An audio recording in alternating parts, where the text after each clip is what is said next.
it's a lot of fun that when we're talking about these different technology purchases and talking about all the things that we wish you, the dentist, would invest in, to not just think about it, for you and how these things help you, even though that's very important, but to stop for a second and think about the real end user, the patient, and what their experience of the different aspects of a digital workflow mean to them.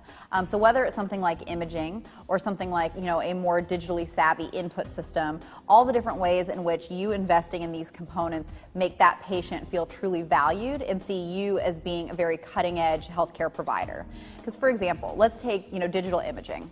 You know that you can get, an image that allows you to provide, the quality of care that you would like to with film or with digital radiography.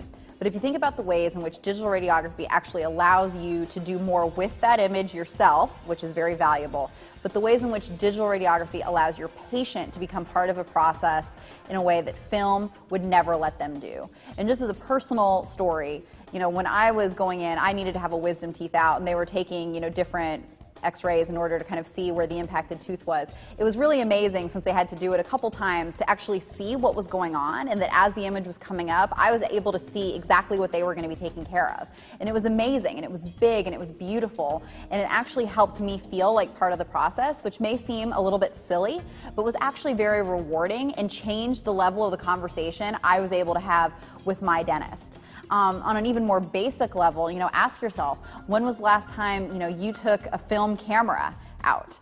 You have these really high-end photographers that are maybe still using film, but for the most part, digital is where people are in their personal lives, and it's what they're coming to expect in their healthcare-related choices, providers, and those aspects. If we think about the front office, think about the experience of a patient walking through your doors and seeing pamphlets on a table versus a flat-screen TV with education and information kind of streaming the entire time they're sitting there.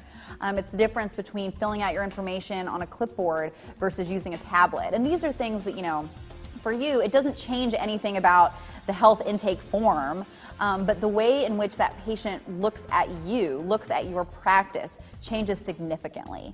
And it's one of those things where when you're always looking for a way to differentiate yourself from the guy down the street, if you can create a practice environment that really makes the patient feel like you're providing a level of service that other people aren't, that's really, really huge. And at the end of the day, you have to ask yourself, what kind of a dentist do you want to be? And how do your different technology choices and investments reflect that?